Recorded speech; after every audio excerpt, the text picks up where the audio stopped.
the tempo. It's very seldom that you're blessed to find your equal. To play my part and let you take the lead role. Believe me, I'll follow. This could be easy.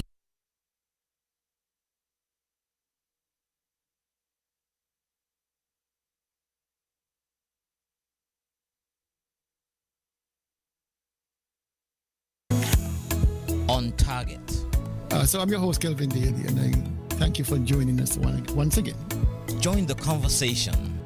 I looked at it on Facebook and I read the speech and I'm trying to find out what is the commitment to renal failure in Nevis, and I'm yet to find it. Be a part of the debate. What he needs to do is to allow the people to do their work in accordance with the relevant legislation, and he must not overreach, because when he makes those suggestions, he is in a sense misleading the population here. Speak your mind. Defend your country. Call in.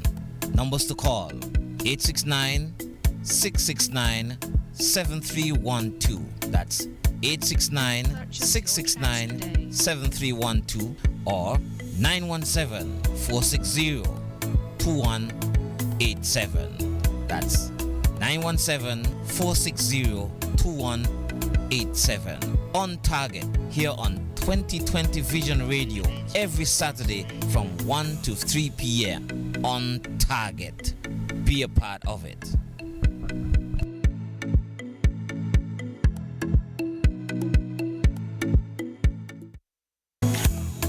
On target.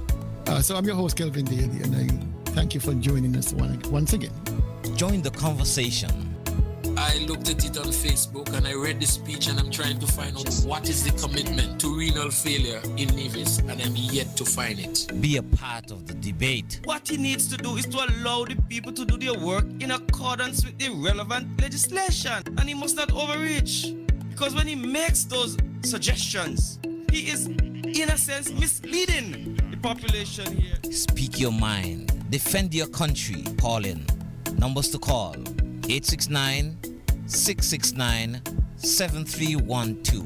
That's 869-669-7312 or 917-460-2187. That's 917-460-2187. On target here on 2020 Vision Radio every Saturday from 1 to 3 p.m. On target.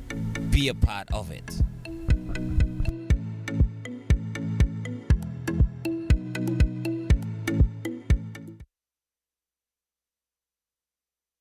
The views and opinions expressed on this program are strictly those of the participants and do not represent those of 2020visionradio.com or its advertisers. Let us put our hands together for Pupa Wheeler.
Suicide bomber, bring it up to shout for me.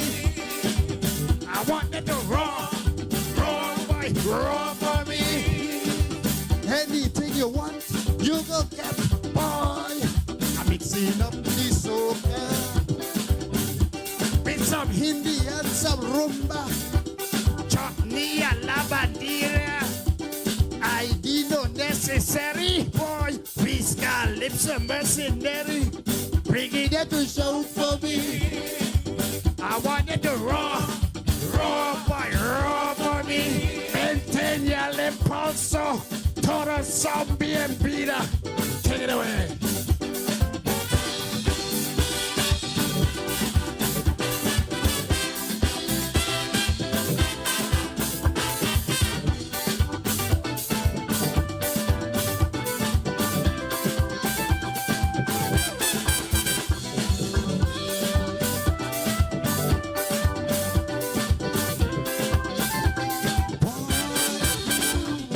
Local fans decreasing. Boy, by the numbers they keep dropping. Nobody don't shout no more like they used to shout before. Boy, disgruntled fans they crumbling about promised songs. Fail on delivering. Boy, start song and can't finish it. Standard English, singing stupidness, nonsense. Why don't you sing a song and again? Tell me what happened to me fair share when the money disappear. Ooh yeah, boy. Stuart, if in question here, bringing them to shout for me. I wanted to roll, boy, roll for me. Complex. Yes, if they don't throw me king, boy, and do me like the doctor, placing their compass, suicide bomber, bringing them to show for me. I wanted to roar, boy, roar for me. I'm gonna be mashing up the complex. Yes, if they don't throw me king, doctor, placing your compass, suicide bomber. Boy, bringing them to shout for me. I wanted to roar, boy, roar for me. Anything you want, you go get, boy. I'm mixing up the soca with some Hindi and some rumba, chutney and lavandera. ID no necessary. Boy, we got lips of mercenary. Bringing them to shout for me. I wanted to roar, boy, roar for me. Maintain your impulso. Total zombie and Peter. Boy, take it away.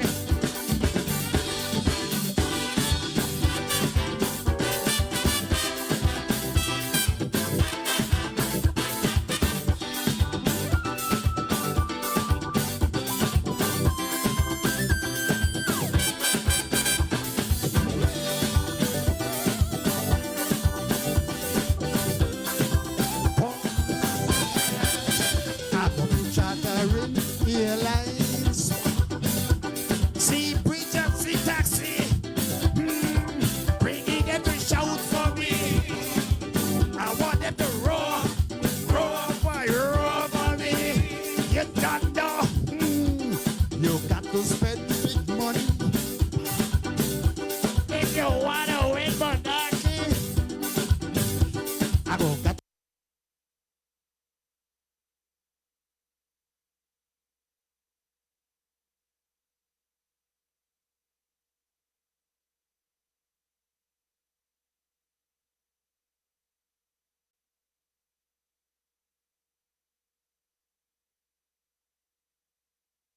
Let us put our hands together for Pupa Wheeler.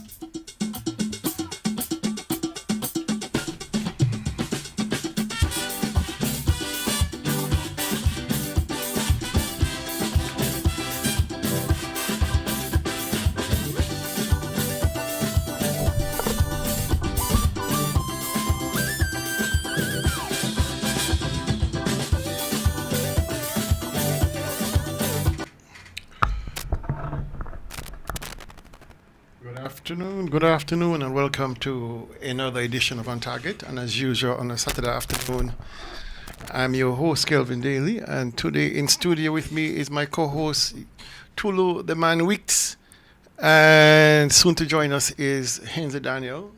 He is, of course, doing his regular Saturday routine with our students, teaching them languages up there at the flats, and so he normally is a bit late. But we're going to begin any which way, and let me say good afternoon to all those who have joined, whether you're on the FM dial, Twitch, YouTube, or on the Facebook feed. A special good afternoon to each and every one of you. And, of course, those who made podium today for the 5th week in a row. Jetty Taylor. He'd like to be cooping. 5 weeks in a row, Jetty Taylor is number one. First in class. Followed by Loretta Clark Queely up there in the great state of Florida. And Gigi Williams Keat is third. And fourth went to Pearl Francis, my good friend, who is always dancing the jig. And Oral Joseph came in fifth. And so after Oral, we had Olivia David. And let me go down the list here to say good afternoon to everybody else. Let me see who else we have. We have Michelle Liebert, and she's wishing everybody good afternoon.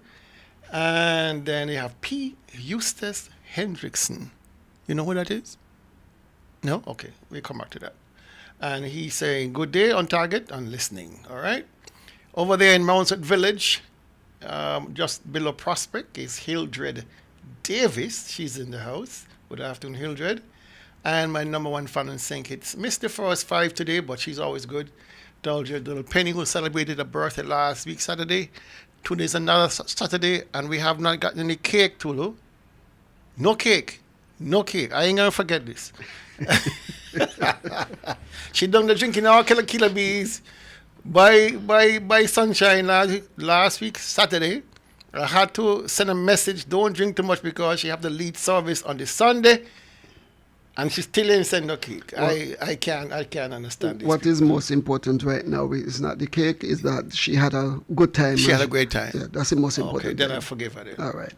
Good afternoon, Cecile. My good friend Cecile Hobson. Good afternoon to you. And who does we have? Joseph Brooks is in the house. Good afternoon, Joseph. And he is from snowy New York. Well, we got 80 plus degrees down here. The water's a bit choppy, but you know, it's par for the time of year we are in. So Joseph, come on down, man. Get some sun. Get some sea sand and what do you call it? Fun? Whatever Nevis has to offer. Gemini is bit over there in St. James. Good afternoon to you. I know she is doing her crocheting while she's listening. I can guarantee you it. And Levy Brown is in the house. Good afternoon to you, Levy. Good afternoon, friends, he says. And Evan Jeffers up there in the great state of the great country of the UK. Mm-hmm. Evan up there in the great UK. Gemini Nisbet is saying so somebody sending greetings to Gigi. Arlene Jeffers Stanford. All these, realize all these beautiful ladies have 3 names. Why is that? Somebody would have taken them over. Good afternoon to you, Arlene. Blessed Saturday to you also. Look, another one here. Delicious Nichols Brown. She's a lovely girl. Oh, gosh. You know. I think Vilena perhaps is the only one without a middle name. And she perhaps take the cake of Splendor. Shut up. You don't get in trouble. For what? Speaking the truth? Yason Tafari over there in Cutler, California. Good afternoon to you out there in the west coast of the USA. And he's saying global greetings, locked in here at Cutler, California. My good friend Lucilla Webster down there on St. Kitts. I think she's still there. But she normally goes back and forth between the US and St. Kitts. And who else do you have? Jessica Lewis down there in St. Thomas. Neaty. Good to have you on board. And we said Vilena earlier already, right? No, we didn't.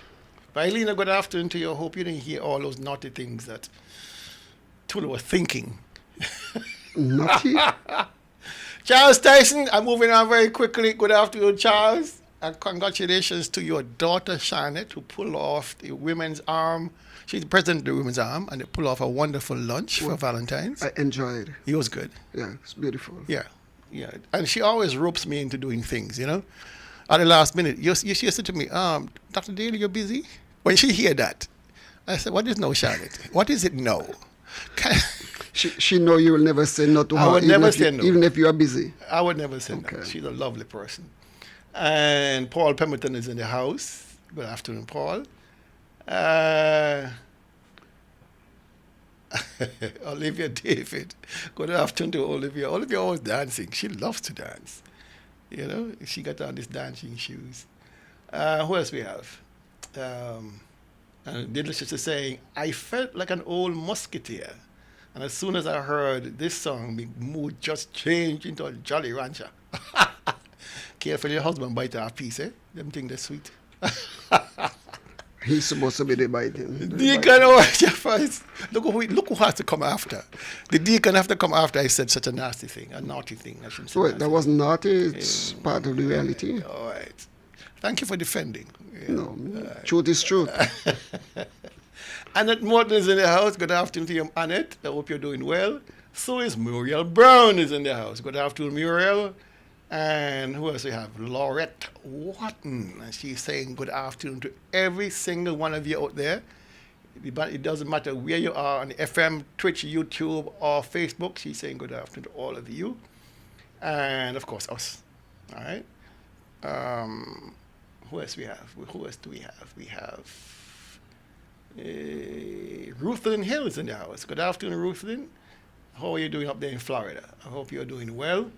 Ermin Farrell is in the house, and she's saying good afternoon to everyone listening, and have a blessed Saturday. My good friend Florence Byron from down there in Pinnis, she is on board today. Judy Cornelius Webb from Judy Cornelius Webb Estate, she's in the house. Good afternoon to you, Judy. And who else? Yeah, that's it for now. All right, as more persons come on the feed, we will say, of course, good afternoon to you if time permits. Let me say good afternoon to Tulu. Good afternoon, Tulu. Good afternoon, Dr. Daly. And good afternoon to the viewing and listening public. Welcome to Target. And while I said that, there's a response here for you from Daldre. Mm-hmm. She said that she was not in Nevis. She was not in Nevis? She was not in Nevis. So I was lied to. But if somebody told you that she was in Nevis... Somebody told me she was at Nevis drinking Killer Bees at Sunshine. Well, they didn't put on the last part. I put on the last part. Well, she said that she was not in Nevis, so then she could not have been at Sunshine or anywhere else. Okay. Plausible deniability, Dulce Penny, and your preacher's probably listening, so you don't want to be indicted. I appreciate that. All right, okay. Yeah, we're all grown people. All right, so getting on, and Louisa Mann celebrated yesterday, her birthday yesterday. Congratulations. I think we sang for her. We sang for her, and she sent me a video of her doing that on-the-ground skydiving thing. You got a wind tunnel, and you go in there, and you feel like you're in, you're floating. Whatever she had to do to enjoy her birthday. She had a blast. As long as she had a blast, that's great. She said to me, the next step is jumping out of an airplane to skydive. And I'm saying, why would you jump out of a perfectly good working airplane? I don't think so. All right, no. Louisa, don't. All right, getting started now. Started the High Court. I was at the High Court yesterday, listening to a very interesting sentencing exercise for a gentleman by the name of Irving Allen. The name sounds familiar to you. We're better known as, what's his name again? Jungle, from up there at Church Ground. He was convicted on 2 counts of attempted murder. And so yesterday was the sentencing hearing under Justice Thompson. And the prosecutor on the government side, of course, was Megan Nisbet. All right? And I must say, I was thoroughly impressed with both Justice Thompson and Megan for how they proceeded so how you put it, openly and systematically. And I'm gonna share some of my thoughts on it, because I think more of us in the public need to, be aware what's happening in the courts, and to go and just sit. I wasn't invited. I just went. I heard about it and I went to hear, because I've never been to a criminal sentencing. I've been to, the one last week. It didn't come to a conclusion. So this one was even bigger. And so I went and listened. I was there from 9 o'clock and I didn't get out of there till about 1:30. So my whole morning and early afternoon was spent, trying to get a handle of the sentencing procedures. Only about an hour and a half of that was actually sentencing. The judge had other matters in chambers, and so when he came back out for the sentencing, it was spellbinding for me, because I've never heard one before. Okay. How systematic it is, and so it makes the job easier when you have a systematic protocol to go through. And I want to share some of them with you too, though. First off, they had a social inquiry report where social workers would have interviewed the gentleman, Mr. Allen. And from that report, two things came out of that jumped out immediately, because the entire thing wasn't read, only some parts were. And what jumped out at me were two things. One, that there were no prior convictions of Mr. Allen, and we all know who Mr. Allen is. And so I was really shocked that there was no prior convictions. I must be honest with you, because his name has been bandied around with a whole sort of evil things. And the other one that jumped out was a statement made by the assessor. I can't remember her name. I should have written it down, but I didn't remember to write it down. And she says, the issue of remorse is not in play. You understand how profound that statement is? The issue of remorse is not in play. And when that was ventilated fully, there were arguments back and forth between the defense attorney and Megan Nisbet. And of course, the judge interceded where necessary. And what the key thing there was, he never confessed. He never admitted guilt. So how can you be remorseful for guilt? For something you claim you did not do? If I didn't do it, I cannot be remorseful. I can't be remorseful. So that was a point of contention I found very interesting.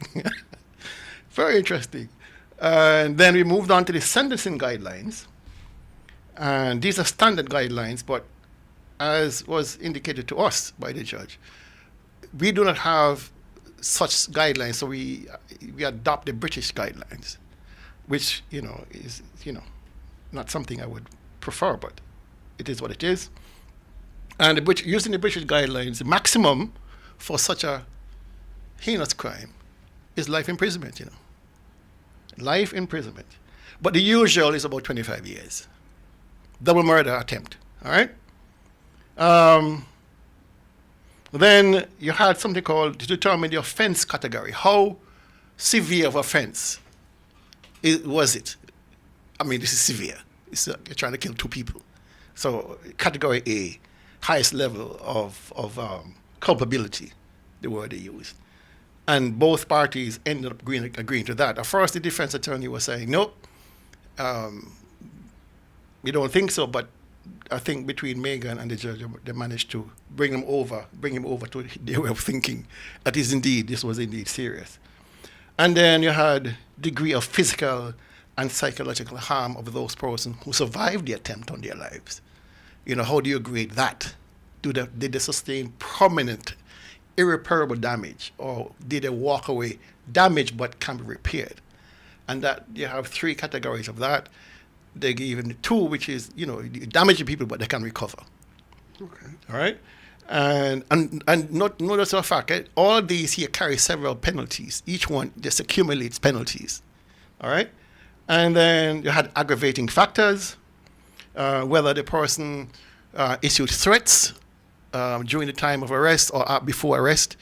Did they try to conceal or cover up evidence? WhatsApp messages, etc., etc. And the recommendations, of course, we each will come with a different recommendation from the prosecutor and the defense as to how much time should each infraction generate. You know, so it was very interesting to hear the arguments trying to justify whether it should be 6 months per penalty or 1 year per penalty. It was very interesting. And then you have what you call the totality, the total sentence, which reflects the offending behavior. And basically what that says is the punishment must fit the crime. Right? So the defense was asking for a starting point of 10 years, accumulated 10 years.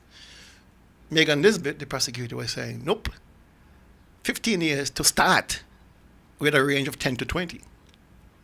Right? And so I was not there for the actual sentencing itself because I had another engagement in the afternoon. And so when I found out the sentence was actually 18 years, starting yesterday. So no time served already. Remember, this incident occurred about a year or two ago. So you can't claim time served. You are starting your 18-year sentence from yesterday. All right? So all in all, a day, I think, well spent. I'll tell you one thing. There was a previous case where the DPP came from St. Kitts. Mr. I think it's Smith. Can't remember. I think it's Smith. Anyway. And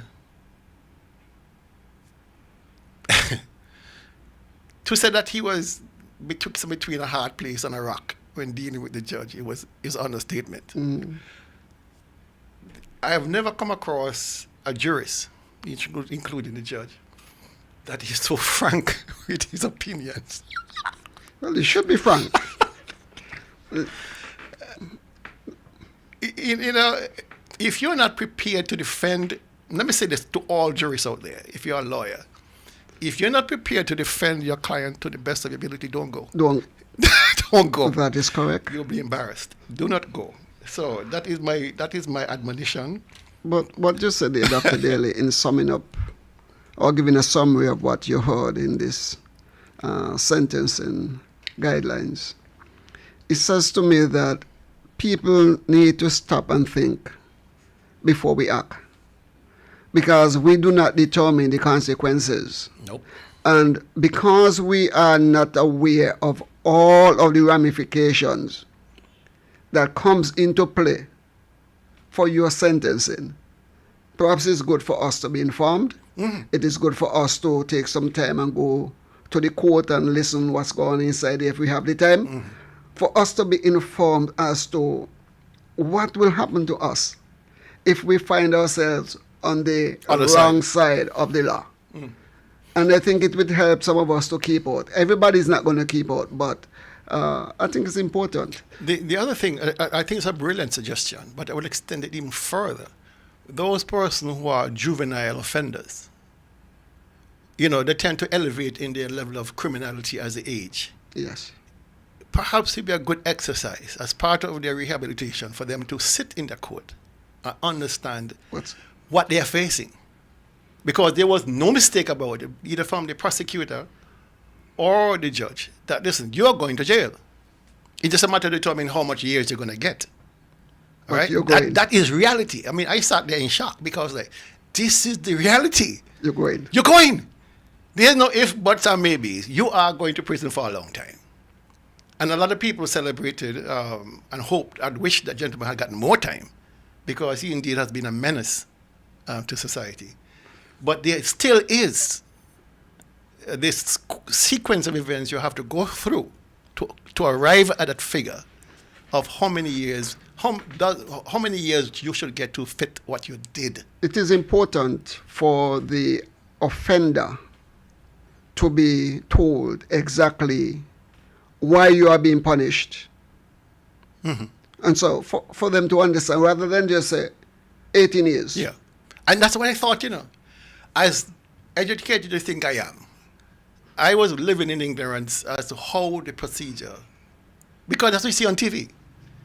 You see the judgment come back and they say 18 years, 20 years, 5 years, whatever his life. You never actually see the mechanism that goes into how this is arrived at. All right, and so that is to me, that was the impressive part to me, that there is indeed a procedure for arriving at the sentencing. There was a time I listened to a lawyer from Antigua discussing sentencing guidelines for rape.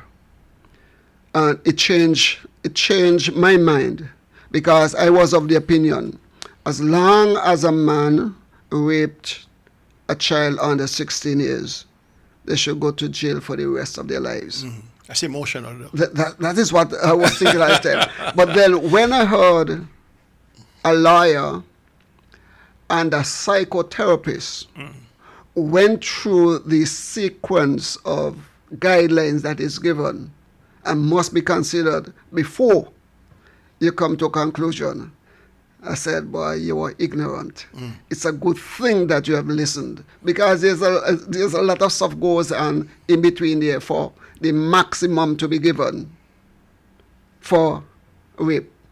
And so it is good for people to inform ourselves, and so that we would not come to conclusion with out of whack with reality. I would suggest also that maybe our school children, or sixth formers, fifth formers, whatever school age, not only those who are on the edge of being antisocial, but anybody, just go in there and listen to the procedures and see how thorough the thinking is, and the reality, and the processes. We have all sorts of programs, radio programs, television programs, discussing all this kind of stuff. I think perhaps it's time now for us to have legal luminaries get onto the areas and break down this thing. Because when I heard it from the psychotherapist and the lawyer on the radio program. That's a good idea. And changed my mind completely when it comes to rape and sentencing. And I think it is important for programs like that to be out there to educate people about what to expect. Yeah. All right. Okay, so Mr. Allen, you have, next time I see you, I wouldn't remember you. Put this, I will be well old. All right. Okay, moving on. NASPA, remember we spoke about NASPA some time ago, that they had fired Mr. Darren Sutton. Yes. Yes, fired him. And so I saw an advert, and we spoke about the fact that we were hearing a rumor that one of the board members will be taking the position of acting manager until whenever time. Well, I'm now seeing an advert for the manager of the airport being, advertising. All right, and let me see if I can pull it up on my phone here. I think I have it in a file. Let me see here now. Bear with me 1 second too while I pull it up. Okay, where is it? Oh, here it is. Now, NASPA is hiring. We are hiring an airport manager. Qualifications and requirements: a minimum of 5 years of management experience, especially in an aviation-related field, a degree or equivalent to an aviation or management qualification, and 3, knowledge of aviation legislation and an understanding of regulatory matters will be an asset. All right, you're asked to send your resumes or CVs on or before Thursday, the 20th of February, 2024. And so that is, we are doing a public service announcement for NASPA, free of cost, because it is so important that we put the word out there that the position is available. I don't know of anybody on Nevis, to be honest, Tulu, who fits that qualifications except Mr. Darren Sutton. While you're there reading, I am saying, something struck me that while the advert is going out there, I would not be surprised if somebody has already been selected from out there to take the job, but it's just that you force them to advertise, just like they did not do the feasible studies on what's not, and you keep asking for them that should be done. In this case, it is done. But you're right. I said, the only other person that I think that is qualified to do that job, would have been Brian Dyer, and Brian Dyer is already move on from that into something else, unless he wants to revert to back there and reapply for the job. But for me, this is going to somebody from outside. The situation is, Brian Dow is a friend of mine. Let's face it. We have been friends a long time. And I have nothing personal against him, of course. When we see each other, we speak. We, have no difficulties. And if he is qualified, I have no difficulty with him filling the position, if he is qualified. But I believe NASPA put this out there to tell him he's not qualified, in a nice way. Because if you appoint him interimly, and then you still put it out there. Yeah, he's telling you, go sit down. All right? And I come back to the same point. The only person on Nevis right now that I know of that is qualified to take this position is the one they fired, Mr. Sutton. He just, the scenario is damning, because you are firing the only person who has qualifications they're looking for.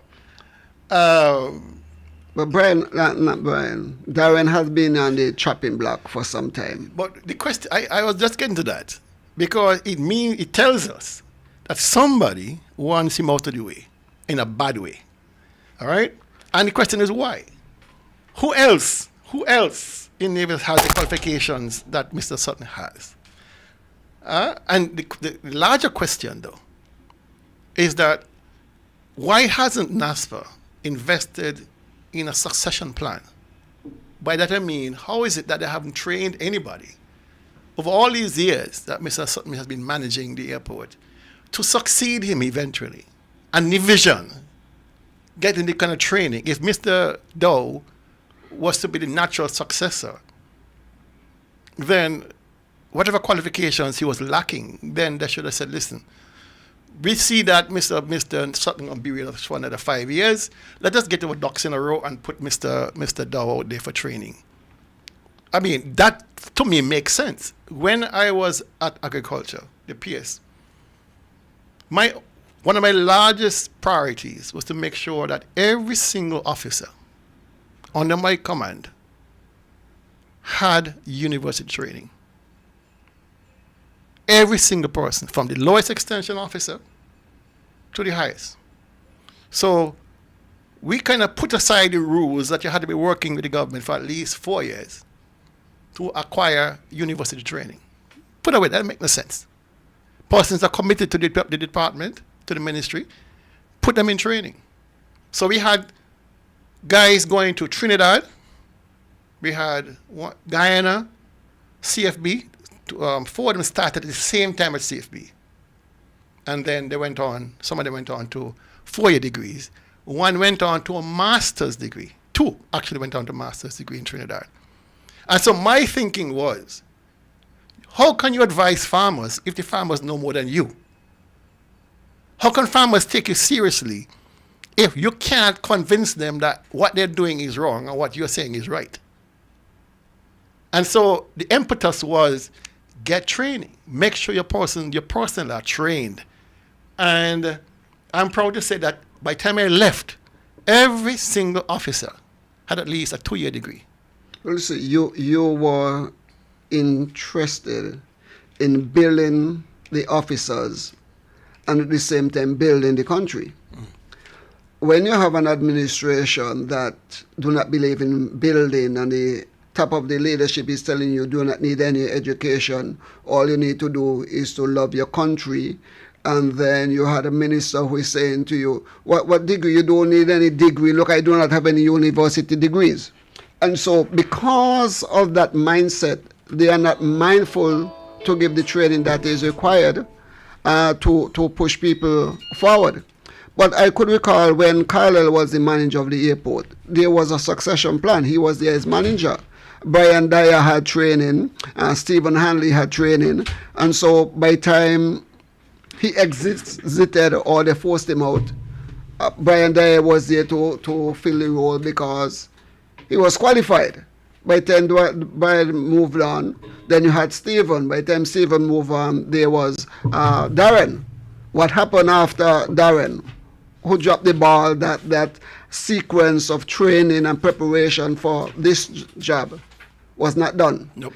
I am suggesting also, because of the dynamics surrounding the airport, and that the airport might be or would be turned over to somebody else, that we all already begin now to put things in place, to put at the top who they want to put at the top to manage the airport. That's the way I say it. I tell you something. I know of a situation at the airport that got Mr. Sutton under the radar of the government. And apparently, the circumstance, I don't have all the facts, but basically what happened was the gentleman who owns a big villa at Four Seasons, who wants to take over the airport, wanted carte blanche opportunity to land at the airport, land at his residence, without clearing through the airport first. And there was a resistance, of course. Security, of course, matters. And so I guess the powers that be felt that Mr. Sutton was an impediment to that. And so he was excused permanently from the airport. Good afternoon, Danny. How are you? Good afternoon. Fine. Just to say that while following our discussion on rehabilitation and the new approaches to sentencing, I got a call from someone in the United States, Nivision, who is interested in working on a program to help with the rehabilitation and that's wonderful of young offenders, and that we had to have that discussion on Monday. So we are reaching people and at least raising the consciousness. But those I think we are now moving based on the OECS Judicial and Legal Services Reform for them to consider all these sentencing options. And just to say, Kel, we have a lot of deaths. I don't know if you were able to, Conrad Taylor, who was in charge of the government's mechanic Wow. for many, many, many years. I didn't know that. He died. Condolences. Yeah. And, then there is another man as well who used to work with the government. He used to work on the Carib Queen, Zamba. Yeah.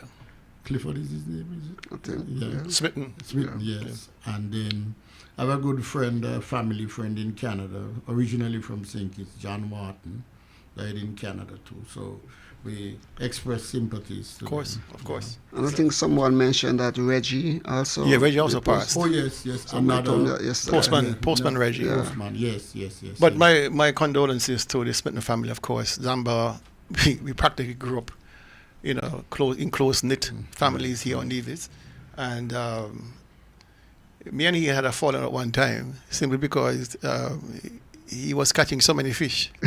And you're not catching any? And he didn't want to tell me where the special mark was. It was a brief falling out, about 2 seconds. But my condolences to his family, of course, his brother Tony and the rest of the family. They are in Craddock Road, St. Thomas' side of Craddock Road, from all of us here on 2020 Vision Radio. Reggie, who served Nevis for a donkey years, delivering our mail. And was recalled. I'm telling you, I don't know his last name because his name was Reggie the Postman. Reggie Leiber. Reggie, you see? And of course, the other persons who are have lost loved ones from us here in 2020 Vision, deepest condolences to all of you. Just to say, Kel, that in relation to Reggie and Conrad, you notice these were people, public servants, went about their duty with missionaries, zeal and commitment, without now the usual quid pro quo. Yeah. All right. Okay, so we were talking about the fact that NASPA is advertised for the position of airport manager. Darren should apply. Because there's nothing prohibiting him from following, but let them tell you that you're not qualified. And I was listening on my way here that based on the qualifications, I too am searching in Nevis. I think Darren is the man. Darren would be running a stiff competition with whoever comes.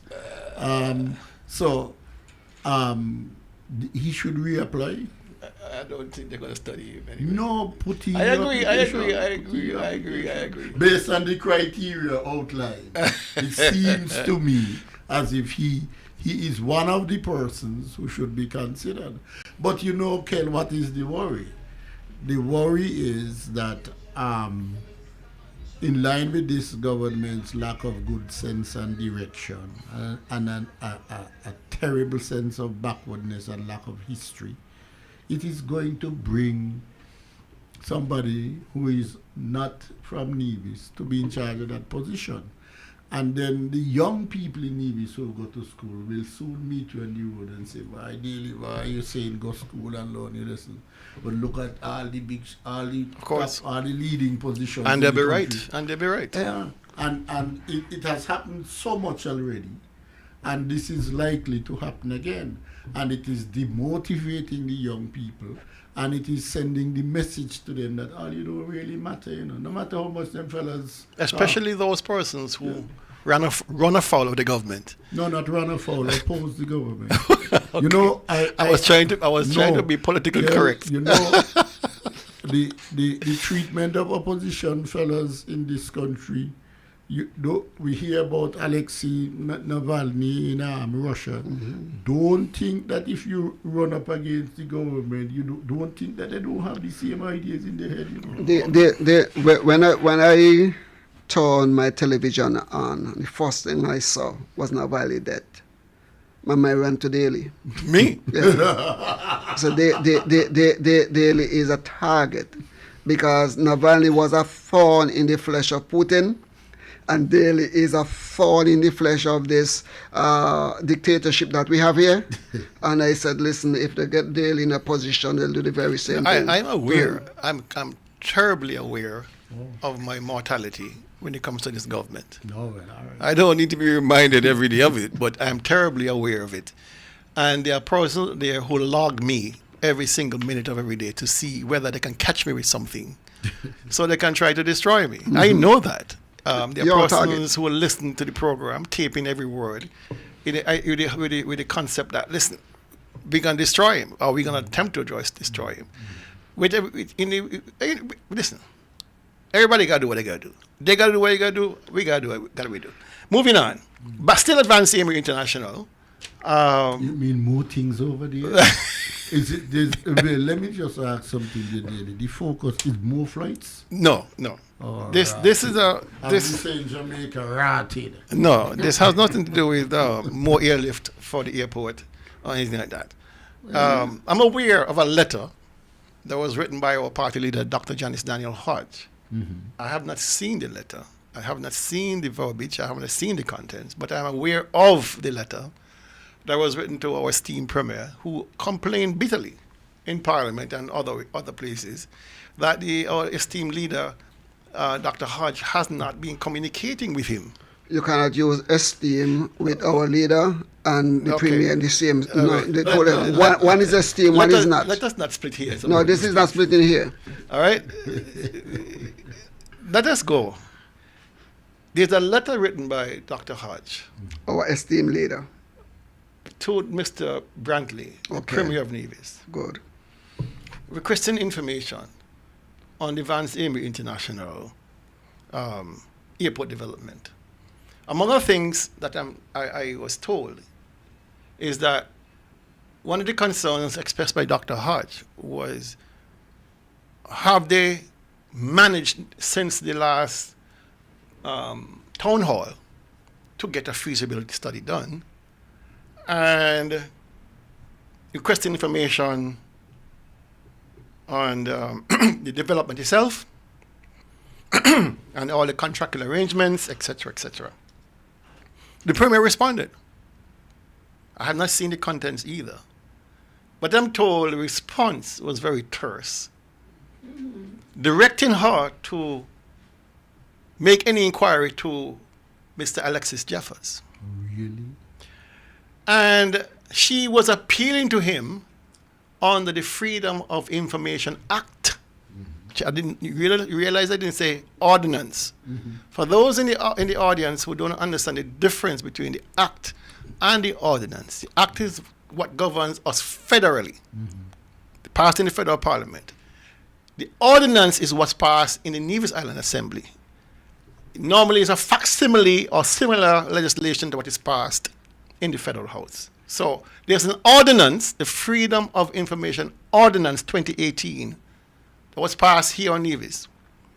And from what I understand, our party leader would have, and of course, she is the representative of St. James, where the airport is. Mm-hmm. And so that hat she's wearing as the parliamentary representative for St. James should carry weight. There should also be weight attached to the fact that she is the leader of the Nevis Reformation Party. Mm-hmm. And the response from the Premier regarding the request for information was that the Freedom of Information Ordinance 2018 has not been operationalized. And I suggest that, you go any further inquiry, you ask Mr. Jeffers about the airport. Really. No. This level of condescension. No, it's arrogance and bad intent. And contempt for people. Contempt for people is what is so deliberate about this man. Right? He does not care to be honest with people. He does not care to be transparent or accountable to the people of Nevis. He can't. And so he deflects and says, you want information? We don't have the information. You can't get it because the Freedom of Information Ordinance ain't operational yet. He is the Premier of Nevis. Who can operationalize this piece of legislation? Something that he has refused consistently to do since 2018. And the bigger question out there, gentlemen, is why has he refused to do it? And this is the reason why. A simple tip of an iceberg, a little letter from Dr. Hodge to him, and he's going to remind her she has no right to the information because there is no Freedom of Information Ordinance yet operationalized. Go talk to Zook. But there is the letter of the law, which is the ordinance, and there is the spirit of the law, which underscores the 2 points you made about Dr. Hodge's position.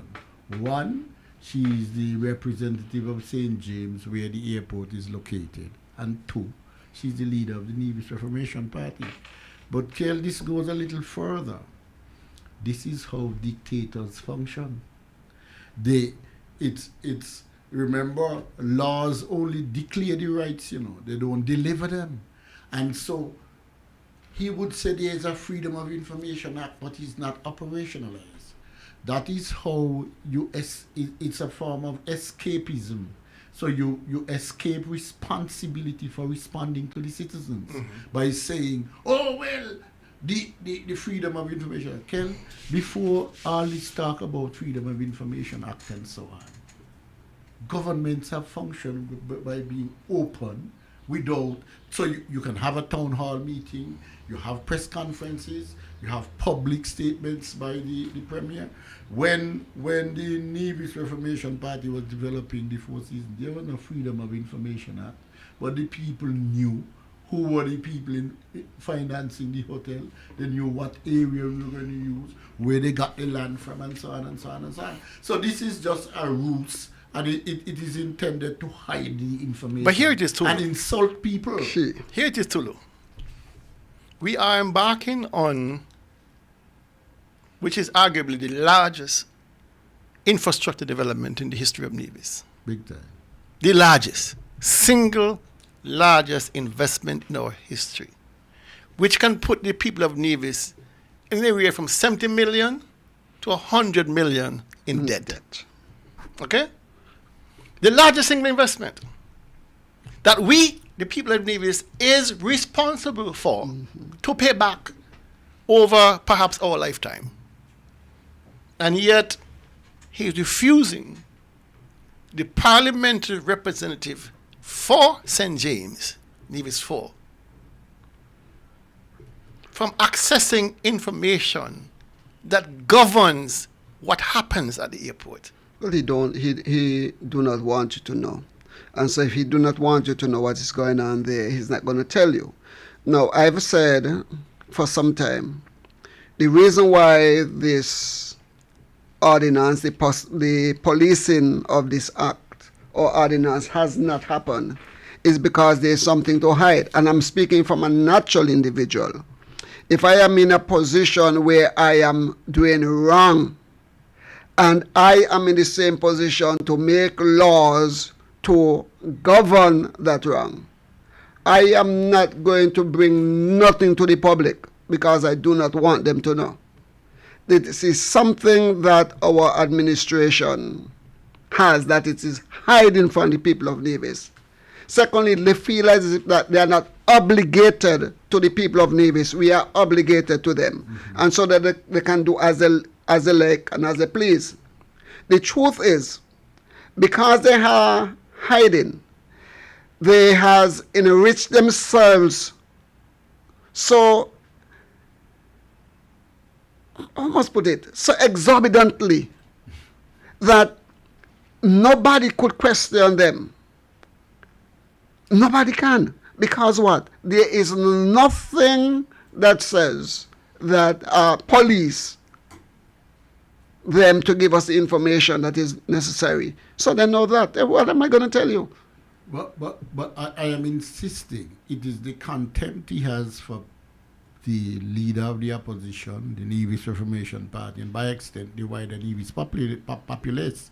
Because if you are embarking on a major development, as you say, which is going to burden us with another $70 to $100 million of debt, what is so difficult, and why are you not saying this to the people? Because I do not want to know what's in the deal, what I am getting out of the deal, what I'm giving out of the deal. I don't want you to know. Well, you have a history already.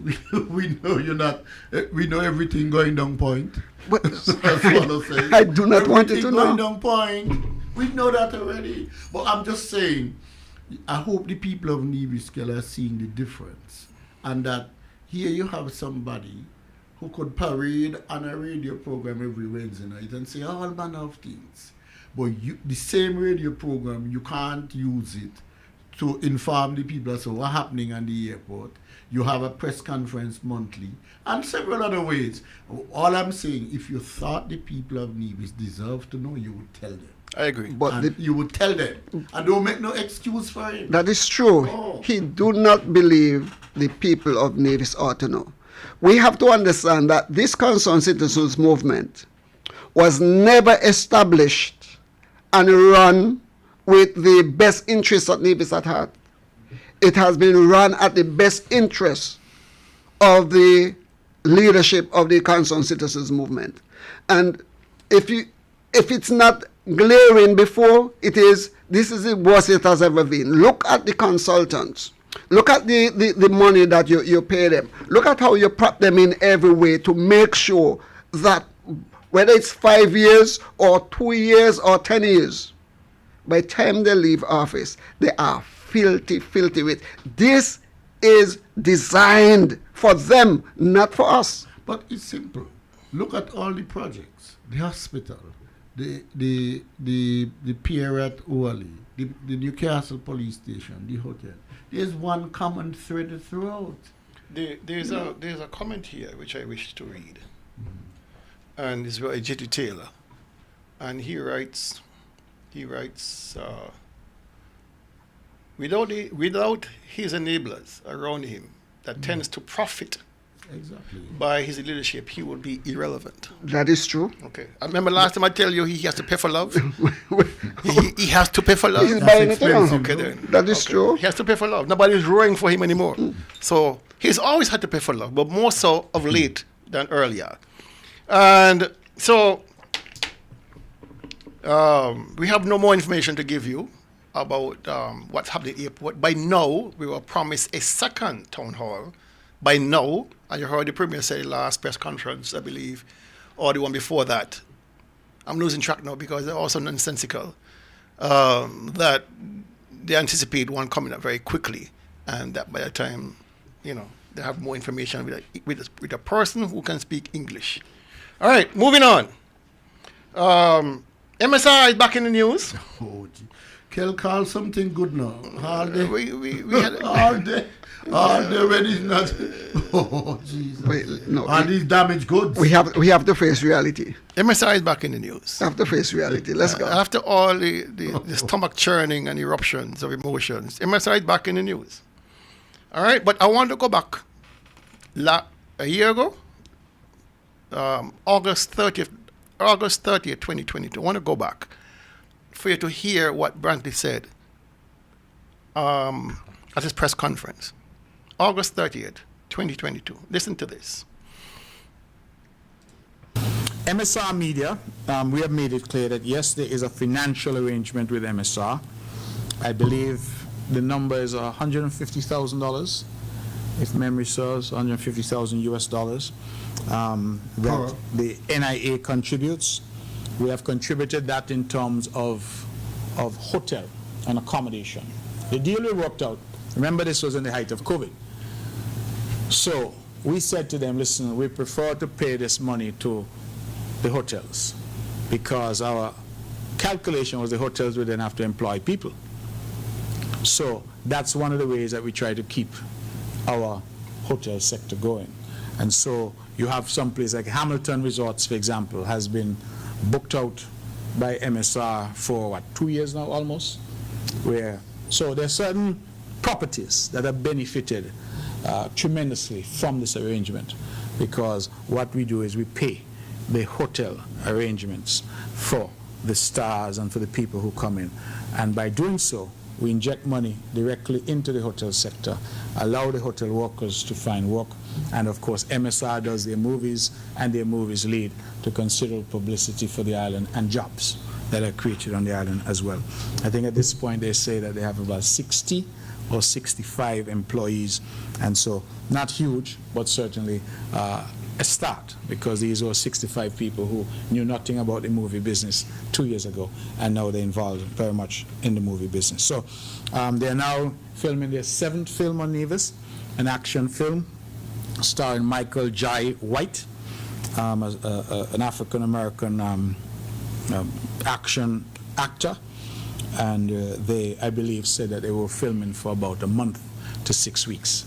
And thereafter, I'm told, they will start another film sometime in November. So MSR continues to be a solid partner for us, and we think that the partnership that we forged with them has borne spectacular fruit.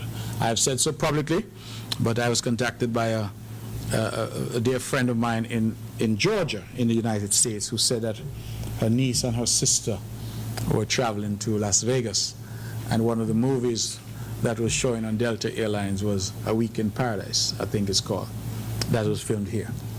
So on the plane, they were able to look at this film filmed here, which had all these spectacular views of Nevis. I think that type of exposure for the island and for the wider federation is incalculable, the value.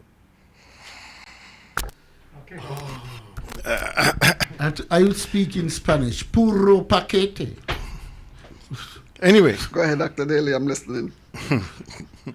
That amazing ability to talk foolishness in standard English. Walter had a saying that there's a method to my madness. So let me hear the method that you're using. Continue. No, this is a relationship. This is, on the screen, is the Mr. Philippe Martinez, the director and principal of MSR Media, and next to him, of course, is the premier, sharing a glass of wine at an event sometime in the past. And we have always warned, and we've always admonished the premier that this relationship between him and MSR is too close. Foxes guarding chickens is never a good idea. The premier, in his own words, told us during a time of COVID, when persons were unemployed and struggling to put food on the table. We were running on fumes. And we were running on fumes, that he gave a hotel fee of $150,000 US dollars. That's $406,000 every month for 2 years to support MSR, who came here with a pipe dream they're going to make Nevis a movie empire. And they sold the premier on this, hook, line, and sinker. We warned and put out warnings to the Premier. You cannot regulate something that is so close to you. You are too close to this fire. You are going to get burnt. And you're going to end up burning the people of Nevis and the resources of the people of Nevis. He never listened. As a matter of fact, in the 2020 campaign, political campaign for the federal, MSR was putting out information praising the Premier. They were campaigning? They were campaigning. It was clear as day that this was meant to influence the electorate.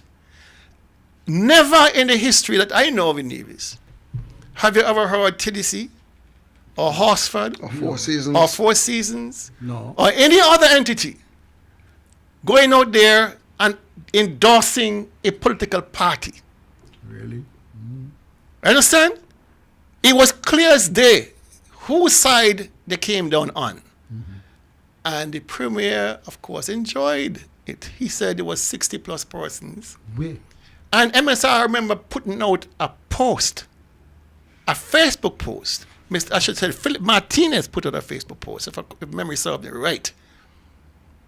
Right? Saying that I, Kelvin Daly, oh yes, I could recall some. Had offended the Indo-Guyanese population in a post that I made, and that he had many Indo-Guyanese working for MSR, which I never did, of course. But they were trying to make hay out of shite.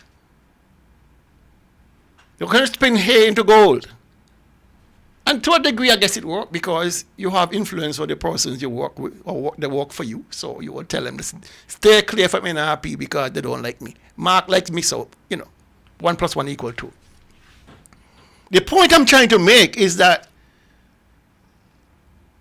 this guy flew too close to the sun. So he get melt? And his wings, of course, melt and fell off. Because the second part of the story, you remember that letter that was circulated by MSR, Philip Martinez, copied up about 15 people in St. Kitts and Nevis. What, the one they were going after Harris with? When they accused Dr. Harris of all things fraudulent, money laundering, tax evasion, corruption. Mm-hmm. And of course, we all saw the response from Dr. Harris. It was swift and it was certain. And you remember before that, Mark Brandy was on his radio program the Wednesday night before the letter came out and said there is a letter bomb coming. Mm-hmm. And when it drops, people not going to like it. People go in jail and all kind of things. Well, the letter bomb dropped. But instead of going boom, he got boop. Because in quick time, Dr. Harris responded through his legal attorneys. So there are, remember there were several persons named in that letter. Mm-hmm. Right? You had, who else got it here?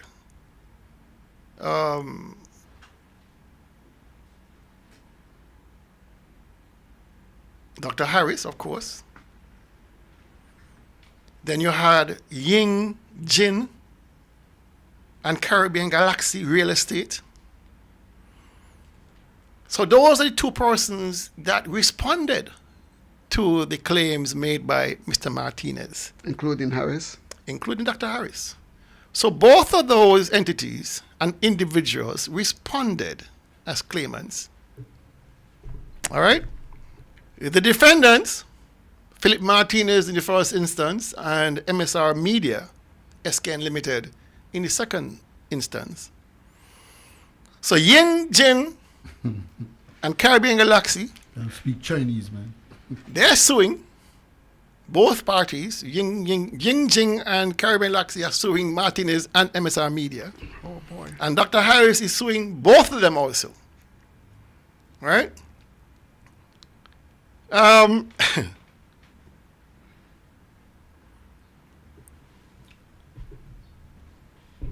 first defendant MSR Media SK Limited.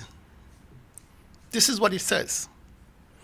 First defendant MSR Media SK Limited is a company incorporated in St. Kitts and Nevis and has a registered office located in the Juris Building, Main Street, Charlestown.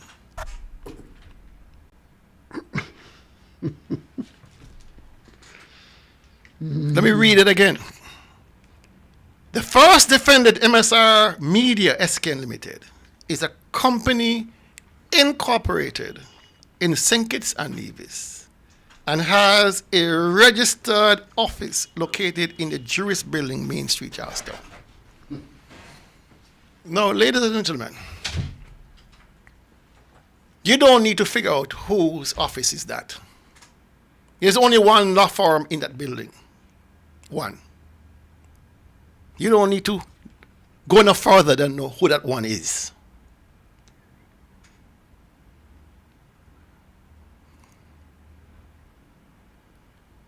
This man cannot help himself. Cannot help himself. If you are involved legally with an entity, because your law firm is that legal entity, and you are the Premier of Nevis, giving privileges and concessions of our money to the tune of 150,000 US a month. My God! To the client of your the client of your business client. Listen, how anybody with any integrity can look at this and think, maybe not. This is as plain as day. There's no gray here. There's only black and there's white. There's no gray. Why would a man who is the Premier of Nevis and who people go to for concessions, why would he use his law firm to do this kind of work? He will argue, I do not do the day-to-day running of the law firm. But the thing is, he's a legal practitioner. A practitioner? He has a license to practice. He had a certificate of practice. Practice. It tells you he can go to the court anytime he chooses to defend. And get anything that he wants. Nobody stop him. Exactly. And he is the principal benefactor from out of this deal. This is amazing to me. This is amazing to me. What possible defense or what possible reasoning can the Premier offer this time when he signaled that MSR was about to sue Dr. Harris and Ling Ying and Galaxy? He signaled it. Something big was coming. Wednesday. He said it on Wednesday in the show. And the bombshell drop on Friday. There you go. And then I think Martinez is saying that it was leaked. It wasn't leaked. He didn't put it out. It was leaked. He realized the consequences after. So he's looking for an excuse. He's looking for an excuse. Listen, the names, I should have had the thing with me. There was 15 names, including Dr. Harris's name, who these things were addressed to. Persons, the movers and shakers in the CBI business, they were all copied. Anybody who sells Nevis Singh's passport, they were copied. The legal attorneys were copied. Here in Nevis and in St. Kitts. My good friend Farron Lawrence, who does CBI, was copied. When I saw his name, I called him. I said, boy, what the hell you have to do with this? He said, incidental. A wide net. Why would Philip Martinez throw a net over my former brother-in-law? Yes, former. Don't give him your business. Right? And we spoke. I spoke to him because I was concerned. You know, are you heading to court? Are you in trouble? Are you in trouble? It's a matter of concern, brotherly concern. He said, no. I was just copied. Okay. But he's now aware of the situation. So I said, man, you should have advised Mr. Martinez, but he going wrong with this.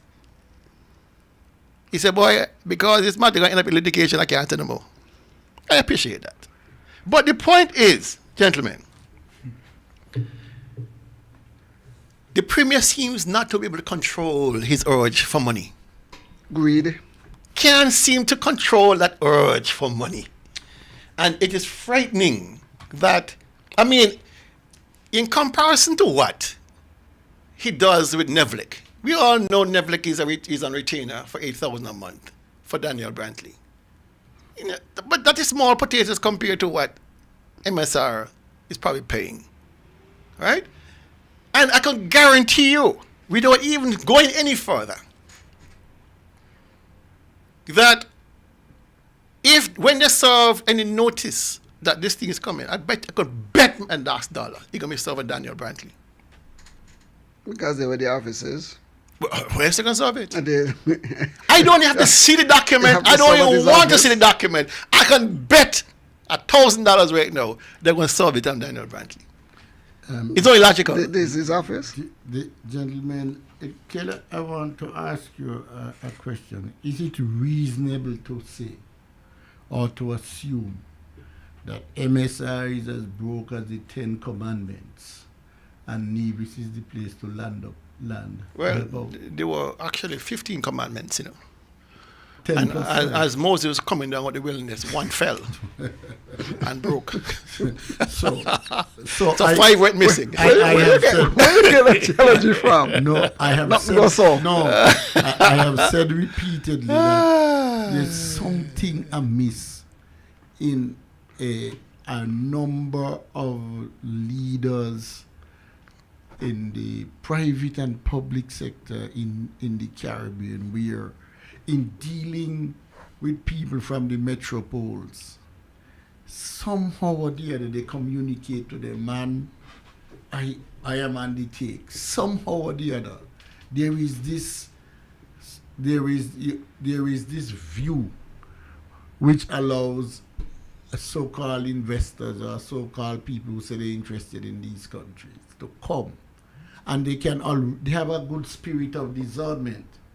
They can tell these fellas, they can tell when people are on the take, and we make a mistake thinking that they don't know, that we don't know, that they know that we are on the take. Because it's so easy to pick up the vibrations. Cooking.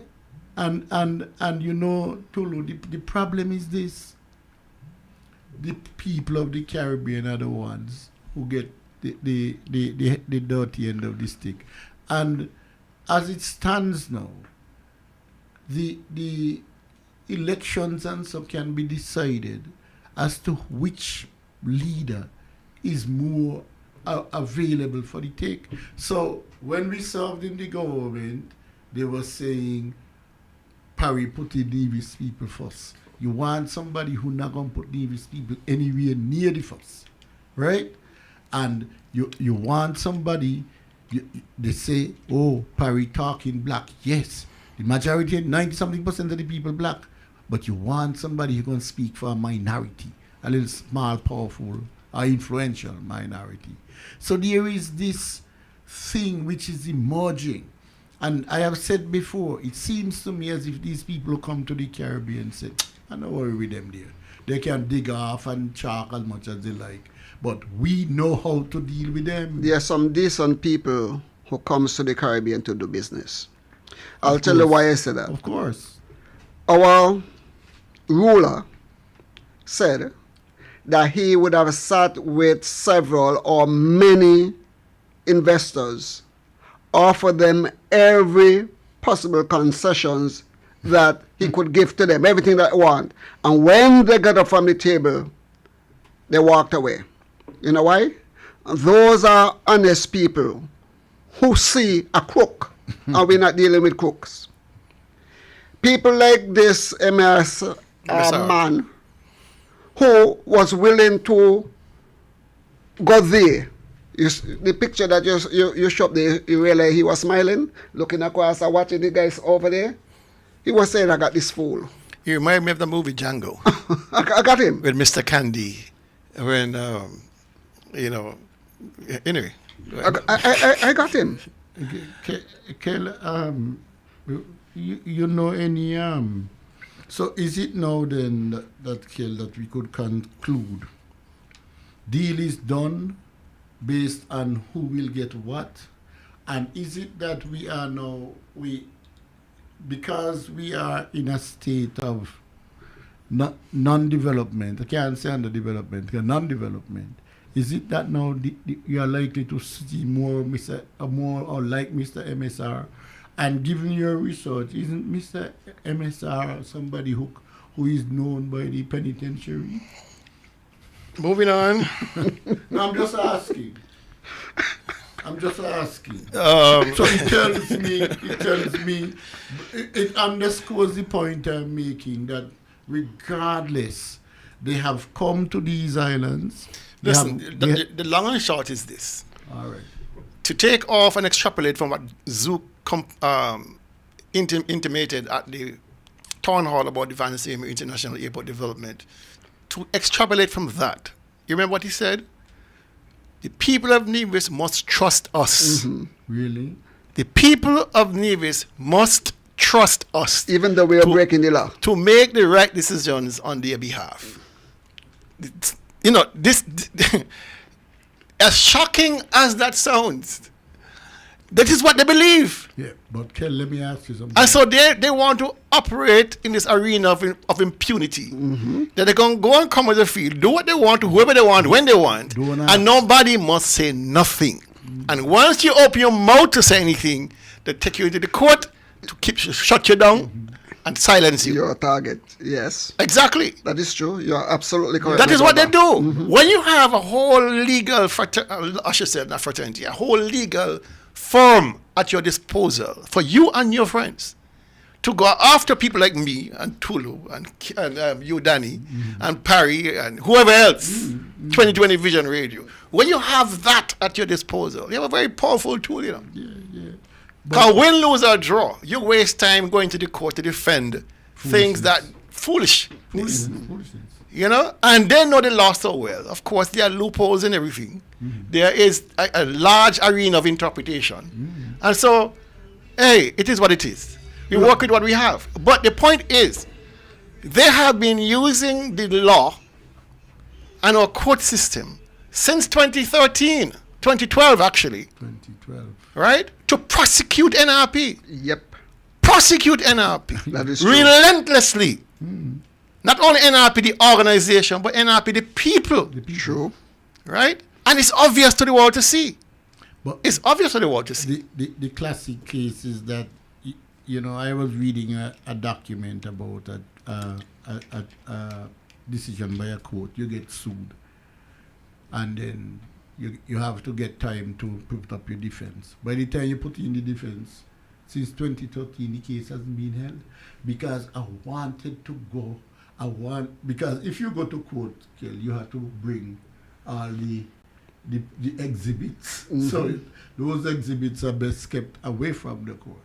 But what is important is for the people of Nevis to understand what you're saying there, Kel, that there is an attempt to cut off all opposition, silence all opposition, and don't make no mistake about it. People are being told every day, never mind what you hear them say, trust us. Never mind what you hear them say, no bother with he, no bother with he. I want to ask the people of Nevis, when was the last time you took advice from somebody you didn't trust? Or follow the direction of people you didn't trust? And why? What is the basis for you for trusting the government? Okay, you bring up MSR, you bring up all the projects you come here every day. None of them meets even the smell test of being rational and reasonable for people in Nevis to benefit. And yet they continue. And my own position is, I believe this is a place now for worthless people to come under the guise of being investors, because they figure they are a different race and color and class than the majority of divisions, and the leadership of the country is supposed to determine who, when, and where we roll. But I believe investors are saying, man, I can get through in this. Worthless leaders will attract worthless people. The birds of a feather flock together, and it is clear. Again, people must understand that the investors that have come to Nevis, you go up to Barnesgate, there's a business up there. You ask the question, who represent that business? It goes to one way. Charlestown, Jewish building. Okay, you had a company came in here to go up to Hamilton to waste our money to put down a drill rig. Who benefit from that? Not the people of Nevis. Jewish building. Okay, who is benefiting from the airport? Jewish building. Who is benefiting from this? MRC, Jewish building. Who is footing the bill? You, the people of Nevis, we are footing the bill, but we are not benefiting. One place is benefiting. Jewish building. But we all remember that the NRP campaigned vociferously on a cost of living platform, that they would bring down the cost of living. To the contrary, and again I go back, are you better off than you were 2 years ago? Is your paycheck able to buy what you used to be able to buy? Because what we have in Nevis is a phenomenon where the pay isn't going up very much, but the cost of living is going through the roof. And I think that we as a people need to critically evaluate what it is the government has done in relation to that.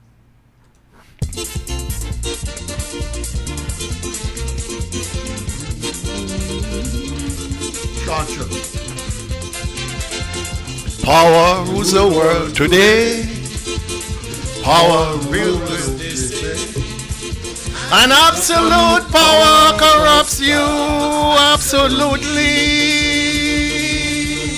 Don't change a man who has a heart of gold. Make him cruel, wicked, self-centered and cold. Many men in this land, many organizations fought for freedom and justice throughout the land. When they have power and authority, they don't give a damn about nobody. I want to do Fall and sun-dry, booked, exploiting, oppressing, the freedom of suffer. I wonder how we survive. Think it over, my friend. Think it over again. Think it over. Don't vex with me. I sing it as I Think see. it over. I sing it as I see. All right. Good afternoon, on target. Hello, good afternoon. Well, I'm not hearing you very hard, so you could talk a little louder. Okay, I'm saying I don't want my voice, I don't want to put my voice on the ear really. Okay. But I have a song, I want you to play it, right? And I want you to listen to it good because it fits the leader of the country. It's sung by Shadow, Snake in the Palisade. You look it up and listen to it. Well, we'll put it on the playlist for next week. Huh? We'll put it on the playlist for next week. Okay, Snake in the Palisade. Okay. Snake in the yeah, I think I remember that song. But right, it's a long time song, but I love to hear it. Okay. All right. To what the leader is doing right now. Thank you very much. All right. You know, Kel, as you sang that, I am reminded, and as the caller speaks, I am reminded of the song by Choctaws. White people laughing at me. They come. All I hear you mention since I'm here is who have been by either His Majesty or Her Majesty's penitentiary. People who are of nefarious character. They find their way in Nevis And the question must be, why are they here? Why are they here? Because you have people here who will accommodate them. Now, the short side, power can change a man who has a heart of gold. Turn him wicked, self-centered and thing. So then, when you have power in the hands of a man who has a heart like a stone, well, it is, because if a man with a good heart can be corrupted by power, what happened to the man who has a wicked heart and is in a position of power? And this is what we are having in navies today. We are being led by a man whose heart is hard, who is callous. Okay, a man who is driven by a spirit of brutality. Listen, I'll do everything within my power to crush you. A man who will do everything to humiliate you. A man who knows the letter of the law and knows how far to smear you without you having a legitimate cause to pull him before the court. And so when you have people like these in power, we are in bales of trouble. Okay? And so if a man with a good heart could be corrupted, then a man with a bad heart... you don't stand a chance. Oh, okay. There's a comment here from somebody named Schooner Alexander Hamilton. And he says, Nevis requires a select committee to ensure that proper standards are adhered to, and those who breach these standards are called to be questioned about their level of accountability, integrity, and adherence to the standards test. Here's the situation. In response to that question, we do have a Nevis select committee. It's called a Nevis Integrity in Public Life. Integrity in Public Life Commission. Yeah. That is the thing. The problem here cannot be to this author, Schooner Alexander Hamilton. The problem here is, and you heard the chairman of that same Integrity Commission said that the recent amendments passed in our parliament nonsensical are retrograde, stupid, and going backwards. Nonsensical. Going backwards. Right? So if you are not aware, the Premier would have tabled 3 major amendments to the existing Integrity in Public Life Ordinance, one of which was that would kind of backwards kind of way to give me authority to name the 3rd member of the commission. Second one was, reducing the term of service from 5 years to 3 years. All right? Do you know the 3rd one? I forgot the 3rd one. Yeah, how can you forget these things? You forgot the 3rd one. Because the things that wouldn't matter. Listen, I'll tell you something, right? No, one of them is giving him the opportunity to choose. Take out the law to investigate. There's nothing there you could investigate. And that's the key. You cannot investigate. You're not supposed. The 3rd one was, which is most important, you no longer have to submit attending documents. If I say I have $20,000 in the bank of Nevis, you don't. That's it. I don't have to bring no accounts. I don't have to say to fill out any form for say source of funds and so on and so on. But you know what is striking, gentlemen? All of these quote unquote perceived corrupt activities are happening, perceived in some cases and real in many cases, are happening when we have never before in the history of Nevis had so many guidelines to prevent them. So you have the Integrity in Public Life Commission, you have the Freedom of Information Act, you have anti-corruption, the anti-corruption bill, you also have the whistleblower bill, and then you have the Public Accounts Committee of Parliament, whose job it is to look over public accounts and say, hey, something is wrong. But who in charge of that? Okay, and then you also have the annual audit report, which gives you a peek into what's happening. So imagine all of these are happening, and these so-called investors are able to evade all of that. It's not a matter of evading. You open a door for them to walk into. They're not evading coming through the back door. They're walking through because you who is charged with the responsibility to make sure that they're not in, open the door to say, come in, because what? You're benefiting. It has nothing to do with the country. They didn't sneak in there. They did not fool our leader when they said they're coming in and setting up this film industry and we have to give them this money. They didn't fool us. It was carefully calculated. I am certain that if this company did not register with me, it would not come in and get all that money inside here. It would not have happened. But because I am going to benefit, what do you call that? Quid pro quo? Quid pro quo. Quid pro something for pro. something. Something for something. Okay, like we said, what go on the horseback, go under the belly? But before if these things wasn't happening, these guys wouldn't get a door inside. But because I am benefiting and I am in the position to open the door, I open the door for them for my benefit and not the benefit of the country. I'm sure we have said here, and Kel can underscore this. The World Bank has said that corruption in the Caribbean accounts for 30 plus percent. 30 plus percent. It's now more in some recent things I'm seeing. It look more like heading towards 40%. And what is happening is that while all of this is going on, the citizens, the money belong to the citizens. And I want the people, I'm always saying the people of Nevis have to pay attention to these things. They must pay attention, because it's one thing to say, oh, well, the government chooses whoever it wants to do business with. But who are the people? I'm suggesting that the people of Nevis paid some attention to what was taking place.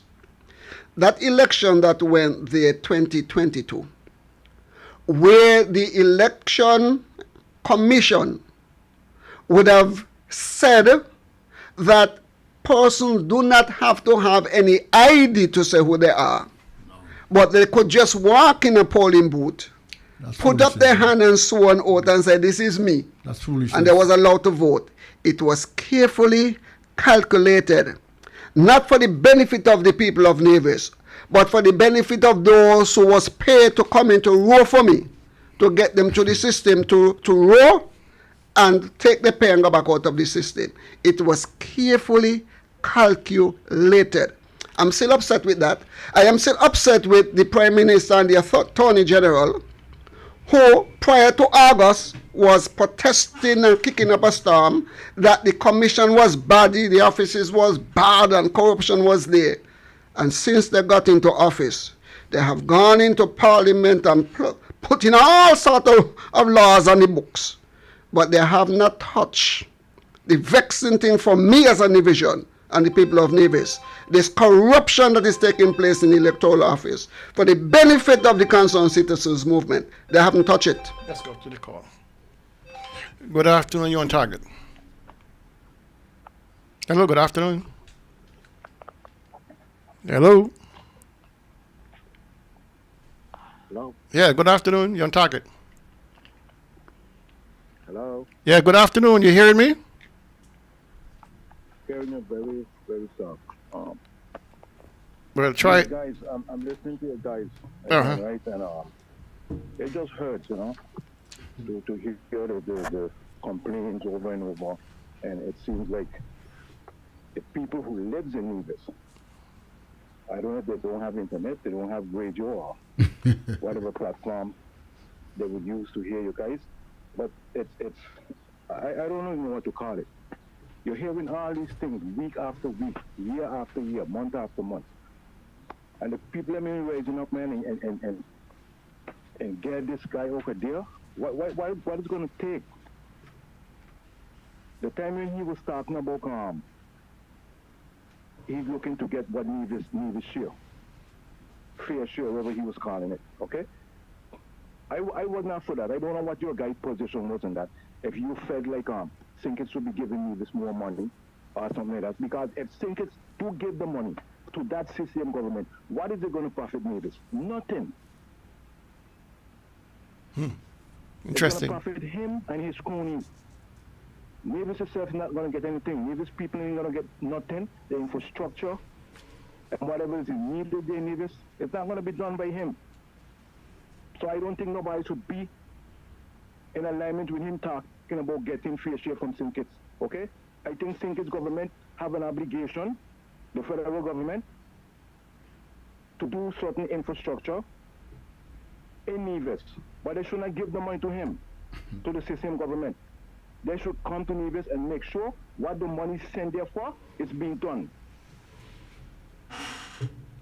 You know? How the Lord... It's crazy, man. The stuff we be going through with this guy. And just like you guys mentioned a while ago, anybody who speaks about it, he thinks he's entitled to come after you and try to destroy your life. Yep. Eh? Yep. Not for attacking him personally, you know. Professionally. Attacking the things that he's doing, the wrong things he's doing as a government. Nobody attacking his personal life. If you go and attack his personal stuff, then I could understand he come and say, well, you know, he won't come at you. But if somebody's going to talk about the things he's doing wrong, you know, and the fools that agree with him want to see him come at people, you know, Nevis is just in a terrible place. I have never seen or heard anything like that. If you check every other island in the Caribbean, they're moving forward. We are the only one who are going backward.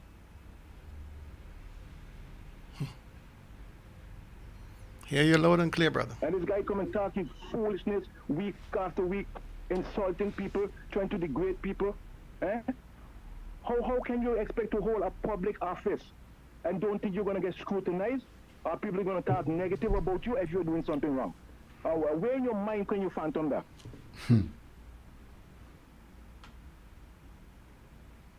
Something is just wrong up there in St. Kitts and Nevis. Something is just wrong there. Wrong. All right. Anyway, you guys have a good weekend. Thank you, brother. Thank you for the call. You know, Kel, just in line, just to follow on and make a comment on what the caller says. In that context, Kel, you have to look at the people who, you say they pay for love. Pay for love. Yeah. It means also that they are complicit. They are complicit. But they're getting. Yes, so they are complicit. They're getting a taste. They are part and parcel of this. If it's one thing, rape of Nevis. If one thing the premier is good at, is to corrupt others around him. He has a PhD in that. He brings in people that you would not otherwise have a heart of gold, and make them cruel, self-centered, and cold. Just like him. Yeah, I mean, he has a knack for that. So those around him, you don't expect them to be some sort of satellite of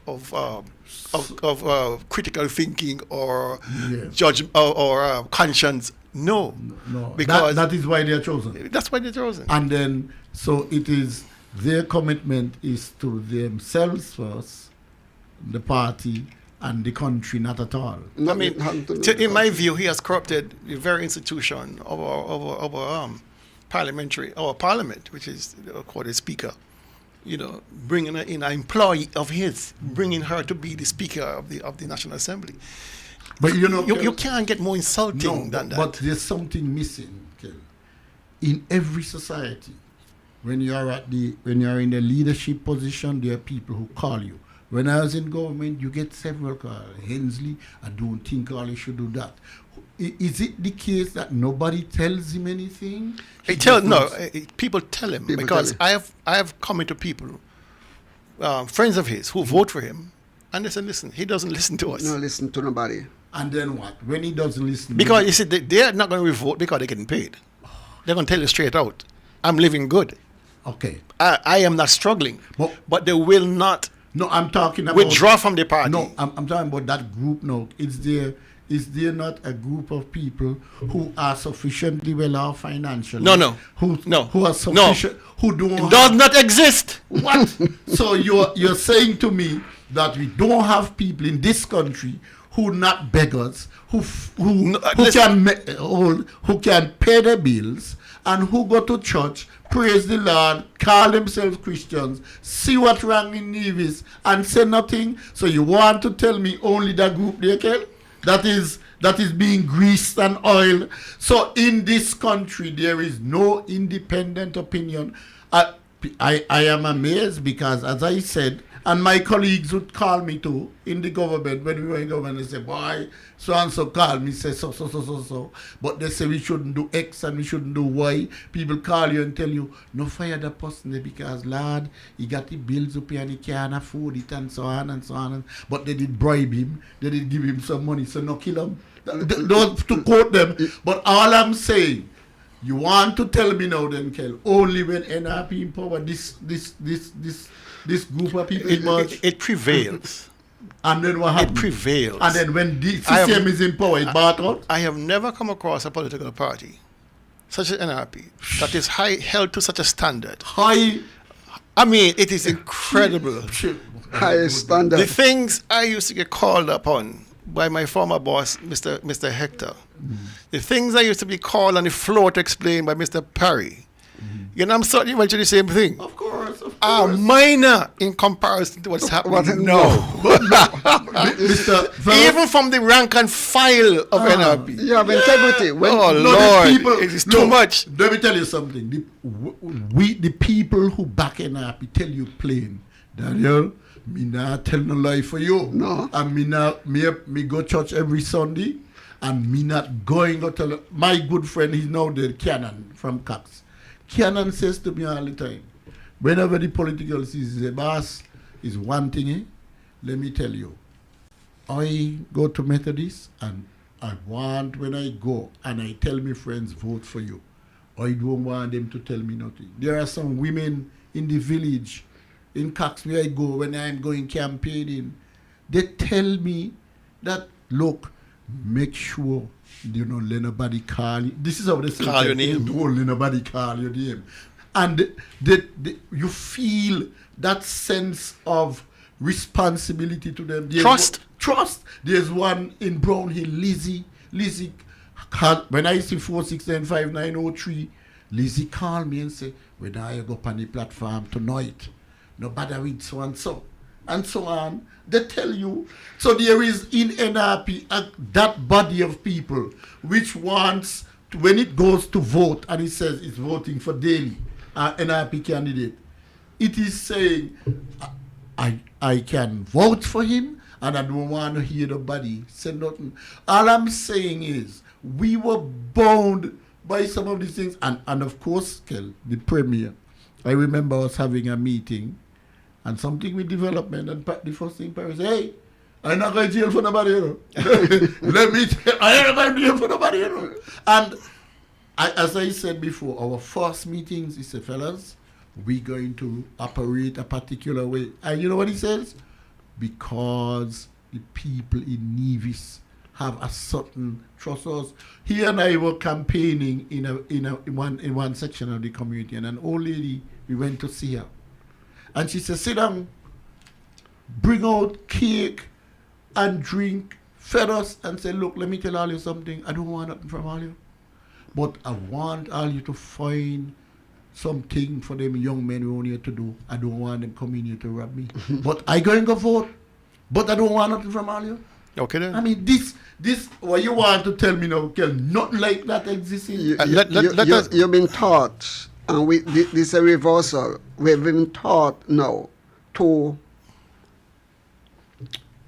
buy or pay for your vote or sacrifice for your vote. And so it's come down now, you hear people who only come in one election, listen, I'm going to vote, but I am not going to vote unless you give me X, Y, Z. And they tell the stake is getting higher and higher every year. I've been at a polling area where several young men came, I think about 8 or 9. And they stood around the polling area and they decided that they are willing to vote, but they are not going to vote until they are paid. And you know all they were calling? $1,000 and up. And they stay there until 6 o'clock and walk away. Refuse, no matter what you said to them. That's cheap. Because what? It was introduced into our system to pay people for voting. People have now sold their conscience. And so it comes down now that whoever has the most money to give away Wins the And election. choose to give away going to win So the Kel, election. let me ask you then, Before- very quickly, just to end this, Kel. So what, is that free for all now for the present arrangement? What free for all for what? Meaning that the people in government no got to worry about that. No, all you have to worry, have the money to pay. No have to worry about nobody calling them and saying, well, don't do this and do No, that. no. They just run through.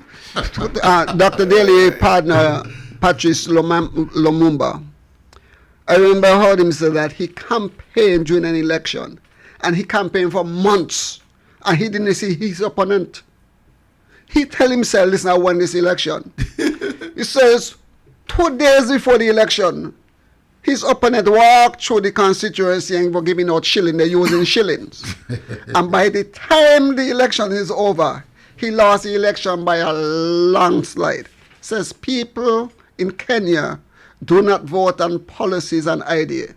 They vote for the belly. Okay. There are some people who does that. We're moving on. The second question, can we have an update on the committee responsible for CBI proceeds, aka fair share for Nevis? Is this still on the federal government's agenda? So let me say, the question, I think, at the depths of it is the fair share question. Correct. Since I came into office, I have sat with the FS and also communicated with Nevis that we have asked the World Bank to study St. Kitts and Nevis and to present to us a model for revenue sharing. I think that what it offers is to have a reputable, independent, expert organization to study it and deliver it to us, so that when it comes, whatever it says, it will bring a deep sense of impartiality and fairness to the outcome. So that is being pursued. And I would ask the FS for an update on that. Okay. First part. World Bank has been asked to do a study about the fair share. Fair enough. You remember Dr. Harris said that the conversation with Brock Brantley, he never brought it up in cabinet when he was part of the team unity part of the team unity government, sat in cabinet for 7 years, never brought it up. Senior member, never brought it up. Anyway, Dr. Drew, to his credit, has said that he recognizes the issue and has asked the World Bank to do a study, and everybody can abide by the results. I can live with that. Time will tell. The second part has to do with this. Nonetheless, let me say that since we have come into office, we have shared much more with Nevis and the people of Nevis, not just the government, but the people of Nevis. We continue to send the budgetary support of about $5 million per month. That is outside of everything else. That's extra support, and that most likely coming from the consolidated fund where the CBI proceeds also go. So that's about $60 million per year. In addition to that, we used to get a grant from a favorable country to us, and it was being hidden from Nevis. Since that, I have opened up the grant, and Nevis receives 25% of it, which is about $5 million that they never used to get, that they get now. Okay. He went on to say, of course, of all the federal programs that Nevisians benefit from. I brought up this topic today because I had a conversation last night in one of my parliamentary sessions on a Friday night. I have 3 parliamentary sessions, Friday night, Tuesday night, and a Saturday night. All very important to me. Different people most times, but key people in my life. So we're the parliamentary halls. Don't tell me on No, the no, radio or something. no. I can't disclose that. No. Not for public for security purposes. It's not for public consumption. No. Right? But these are people whose opinions matter to me a great deal. And we share ideas. We call each other on ideas, they call me on ideas, and we banter about. And when I brought up this particular conversation with the Prime Minister, all I heard was stoops and condescending statements. Because the overriding sentiment was, why is Drew speaking as if we're begging? Why is it that Dr. Drew believes that somehow we are not owed this money. And he just giving us in hawks and herons. And there was one gentleman there who is blatantly secessionist. He said, this is the reason why we have to go. Because these guys are not making it any easier for me to change my mind. You're spoon feeding us with our own money. When you bring up federal programs like the STEP and the PAP and the Pay for Peace and all those things, let me say this. Those programs are incidental to Nevis, paid for by our own money, our CBI money. Because the last time I checked, we were Federation. The passports that are sold says St. Kitts and Nevis. The Premier would agree with you with that. All right? And so whatever monies are generated from the sale of our passport, don't make us feel as if you're giving us something more than the other government gave us before. All that you're doing is spoon feeding us what we should be getting without even having to have a conversation about it. This is how strongly I feel about it. So when you come talking about we have given more to Nevis, does more mean that you're being equitable to Nevis? Does more mean you have given more equity or the right equity to Nevis? More doesn't mean that. But you know what happened? You sound like Mark Brantley. No, when Mark Brantley was saying that he used those very same language. Don't do that. No, I'm not belittling you, because you're saying he was saying those very same thing when he was going after Timothy Harris. But since the falling outs, since the bromance now with Dr. Joe, he no longer use those type of language. He no longer said that, but he was using those very same terminologies. And so at least both of you agree on something. Well, that's good. But the point now is this. I get offended. I get really offended. Because the historical relationship between St. Kitts and Nevis has been one of dependency. Right? We're not just a dependency. Metropole to minor pole. We are the minor pole, in their view. Dependency, it was correct because we were once dependent. The Simeon Daniel administration made us semi-independent, and we were moving to greater independence. CCM under Vance Army took us back down the road. CCM under Mark Brantley has taken us where we were back in the 50s and the 60s and the 70s. There's where we are right now. Here's my situation. This matter with CBI receipts is a troubling one. All right? We don't know. It seems to be a state secret that only one island knows how much money is in the CBI coffers. Because you heard that's what you said. The money comes in, it goes into the consolidated fund. Later in the interview, he said he's looking seriously at a sovereign wealth fund for St. Kitts and Nevis. It makes sense. You need money for a rainy day, if in case happens, right? The question still comes down to this. Why is it there's no standalone program to help Nevis? Why is it everything is incidental to some federal program to St. Kitts? We benefit, yes, from the PAP. We benefit from the STEP. We benefit from all the federal programs. But they're federal programs. So you're saying... Right? So in the absence of a federal of a Nevis development program funded by our own money from the CBI, federally controlled, because I don't trust CCM to do it. I don't trust them to do it. So you agree with the caller? Of course. Okay. I don't trust them to do it. Right? So but there are... The South Coast Road. The South Coast Road. It's a good investment to make on Nevis. Opens up all of the southern side of Nevis. Exactly. Help us to fund the Vance Army International Airport development. Let me ask you a question. Without having to go and sell our souls to a private developer. I heard all of that you're saying. Two questions that, Hensley, you were once in the cabinet. Can the Prime Minister comes to Nevis and administer any project that doesn't fall under his purview? National security is his, so he can't do anything. But when it comes to the development of Nevis, can he just come to do it? No. Roads are made by walking. No, listen, there was a foray into Nevis about 2 weeks ago when the federal cabinet came over to Nevis. It's a good start. And the conversation needs to go something like this. Gentlemen, this is our big project. We have a third of our country landlocked. We don't have access.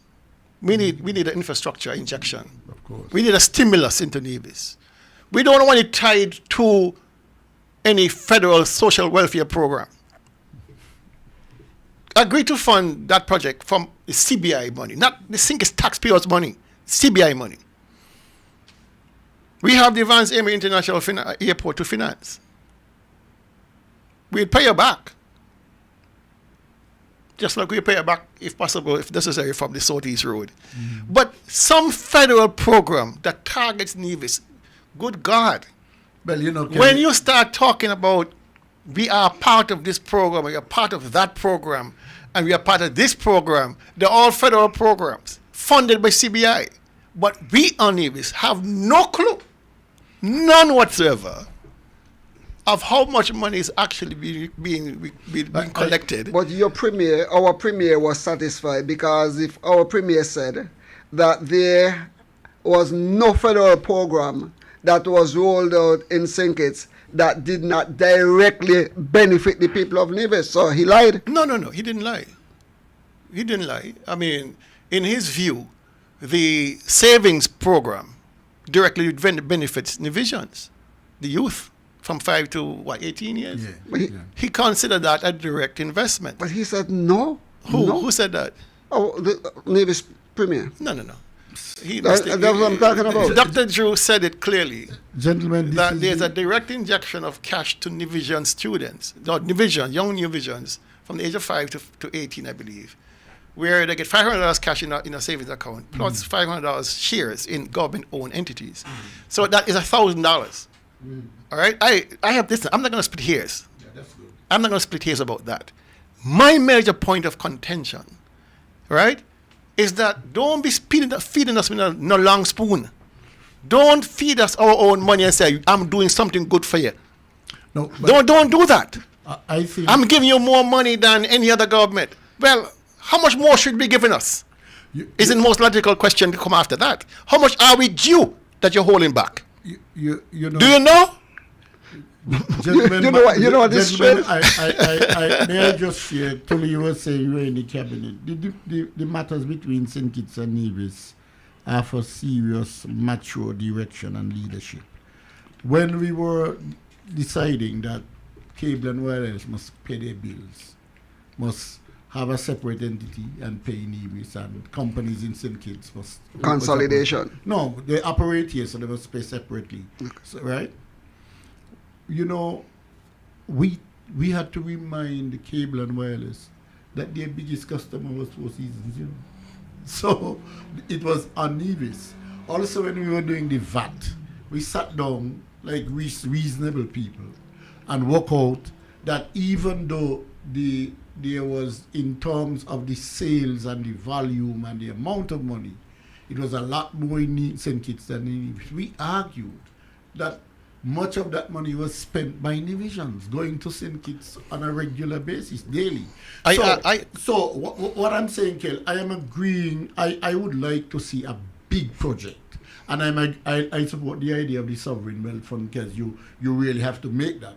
But what we need is that opening of the Southeast Road, big project. Let me. Which would be like opening up the Southeast Peninsula in St. Kitts. Well, you're opening it up, and I am hearing that persons closely connected to the primer are interested in buying up all the lands from going that way. Being interested and being able to do it is two different things. And that doesn't remember, that doesn't preclude the government from rolling. You know, whoever has the lands, the government rolls. The final thing for today is a laughable moment, and I think again my friends from last night's parliament had a raucous laughter, and they were laughing. I think part of shame and part of sincere concern of the mental state of the premier, right? Because they could not recall any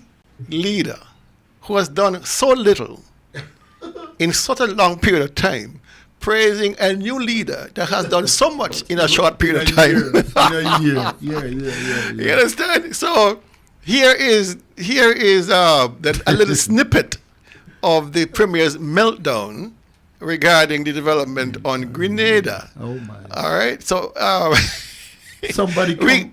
several persons have come to me and said, "But Hensley, I am not in Grenada. I want to hear what the man doing in Nevis. Something gone wrong. Something has to be wrong." Here he goes.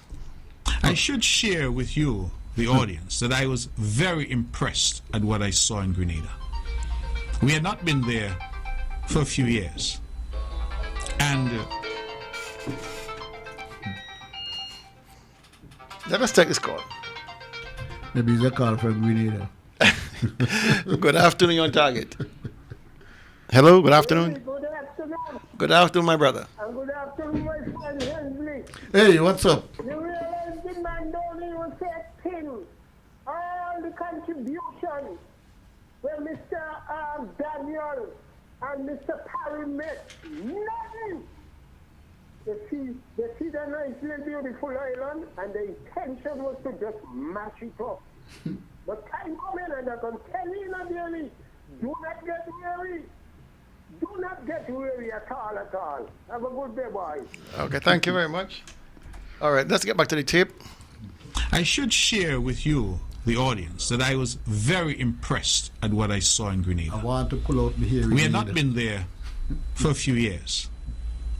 And the level of investment that I saw, particularly in hotel and resort development, the level of activity that I saw, Grenada was as if the only thing I can liken it to is when you dig a beehive, you disturb a hive, and you get that activity, that frenzy of activity.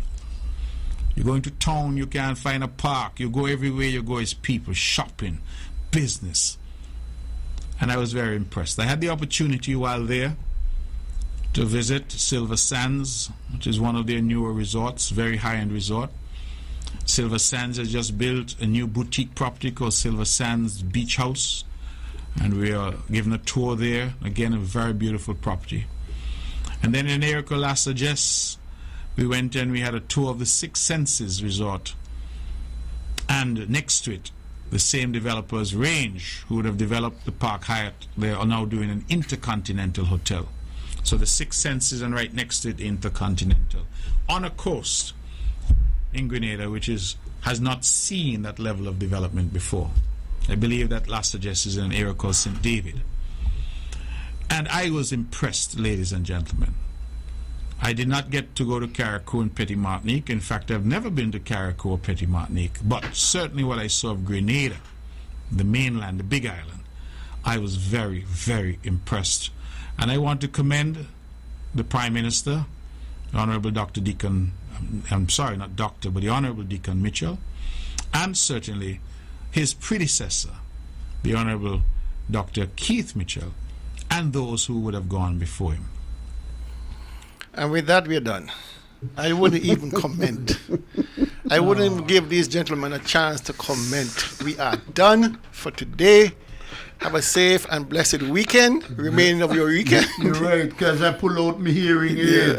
All right, so I pull out my hearing aid, man. We are done for today. We had a laugh. Oh, boy. And so I do thank you for your participation. I do thank you for your patience. I do thank you for sharing your Saturdays with us. We'll be back next week, Saturday, same time, same station. God bless and be safe. You wouldn't thank him for interfering.